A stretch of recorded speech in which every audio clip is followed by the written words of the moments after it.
మొన్నటి సార్వత్రిక ఎన్నికలు పోలీసు అధికారులకు పంట పండించాయట. ఏకంగా స్టేషన్ మామూళ్ల పేరుతో లక్షలాది రూపాయలు వసూలు చేశారట. అయితే ఎన్నికల తర్వాత అధికారం మారడంతో బలవంతంగా వసూలు చేసిన పోలీసులు అధికారుల పోస్టింగుల కోసం ఇప్పుడు నానా పాటలు పడుతున్నట్లు తెలుస్తుంది. సాక్షాత్తు హిందూపురం ఎమ్మెల్యే బాలయ్య దగ్గర సైతం వసూళ్లకు పాల్పడ్డారన్న ప్రచారం జరుగుతోంది. రాయలసీమ వ్యాప్తంగా స్టేషన్కు 10 లక్షల నుంచి 50 లక్షల వరకు వసూలు చేసినట్లు తెలుస్తుంది.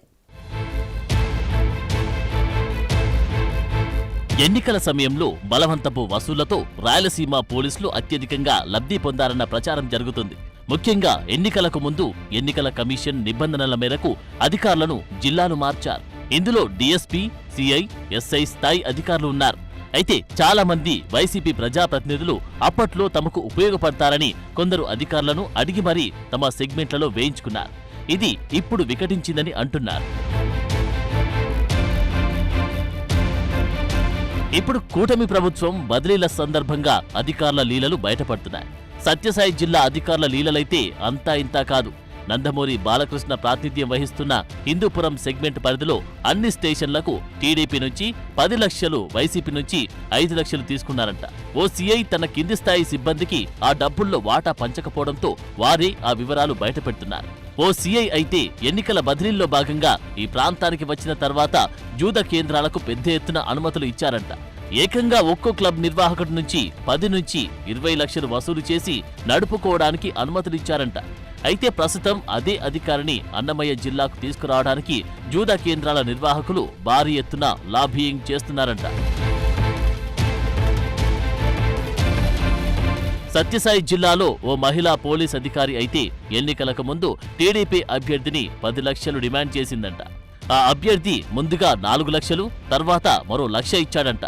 అయితే ఫలితాల తర్వాత అదే మహిళా అధికారి డబ్బులు వెనక్కి ఇవ్వడానికి వెళితే ఆయన తీసుకోకుండా అమ్మా దయచేసి మీరు సెలవు పెట్టి వెళ్లమని చెప్పారని జిల్లాలో ప్రచారం జరుగుతుంది.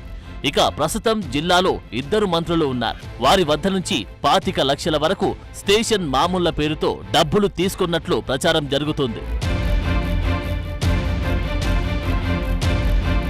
అనంతపురం జిల్లాలో సైతం అదే విధంగా ప్రతి స్టేషన్ అధికారులు 10 నుంచి 20 లక్షల వరకు తీసుకున్నారంట.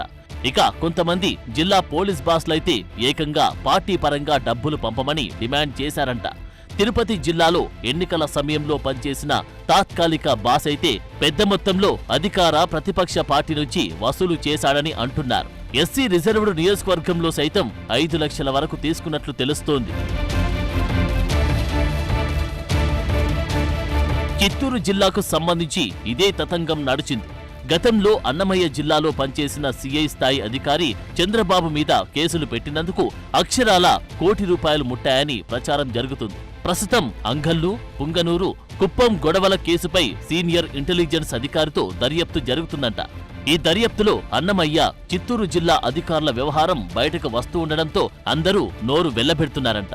కానిస్టేబుల్ పై దాడి చేసింది కూడా తెలుగుదేశం పార్టీ కార్యకర్తల ముసుగులో ఉన్న వైసీపీ కార్యకర్తలే అని వీడియో ఫుటేజ్ ద్వారా గుర్తించినట్లు విశ్వసనీయ సమాచారం. చిత్తూరు నగరంలో పనిచేస్తున్న ఓ సీఐ వైసీపీకి అనుకూలంగా పనిచేసినప్పటికీ టీడీపీ వారి దగ్గర డబ్బులు గుంజాలని చూశాడంట. అయితే ఇచ్చే ప్రసక్తే లేదని టీడీపీ వారు తెగేసి చెప్పారంట. దాంతో పోలింగ్ రోజు తన పరిధిలో టీడీపీ వారిపై దాడులు జరిగినా ఆ సీఐ పట్టించుకోలేదని తెలుస్తోంది. ఈ విషయమై సదరు టీడీపీ ఎమ్మెల్యే సీఎంకు ఫిర్యాదు చేసినట్లు సమాచారం. పలమనేరు, కుప్పంలో ఇదే పరిస్థితి. ఇక జీడి నెల్లూరు మాజీ ప్రజాప్రతినిధి మామూళ్లు ఇవ్వలేదని ఒక ఆట ఆడుకున్నారు. పోలింగ్ రోజు గొడవలు జరుగుతున్నాయని ఫోన్ చేస్తే నో రెస్పాన్స్ అని ఆయన ఆగ్రహం వ్యక్తం చేస్తున్నారిప్పుడు. కడప, కర్నూలు జిల్లాల్లో అయితే సర్కిల్ స్టేషన్కు 10 లక్షలు, ఇండిపెండెంట్ స్టేషన్కు 5 లక్షలు, డీఎస్పీ స్థాయి అధికారికి 25 లక్షలు లెక్కన వసూలు చేశారంట. పులివెందుల పరిధిలో కూడా ఈ వ్యవహారం నడిచిందంట. 2019లో ఈ ప్రలోభాల పర్వాన్ని వైసీపీనే ప్రారంభించిందని, అంతకు మునుపు కేవలం ₹1,00,000 మాత్రమే ఇచ్చేవారని చెబుతున్నారు. అప్పట్లో పోలీసులను మచ్చిక చేసుకోవడానికి రాష్ట్ర వ్యాప్తంగా వైసీపీ మామూళ్ల మొత్తం పెంచి మరీ పంచిందని, దానిని 2024లో సైతం అమలైందని అంటున్నారు. తాజాగా పోస్టింగ్ల కోసం గత ఎన్నికల్లో భారీగా సంపాదించిన వారంతా ఎమ్మెల్యేల వద్దకు పోయి మాకు ఫలానా స్టేషన్ ఇవ్వండి, టోకున ఇంత ఇస్తామని ప్రపోజల్స్ పెడుతున్నారంట. అయితే ట్రాన్స్ఫర్ల విషయంలో ప్రభుత్వం సీరియస్ గా ఉండడంతో ఎమ్మెల్యేలు ఆ తతంగం జోలికి పోవడం లేదంటున్నారు.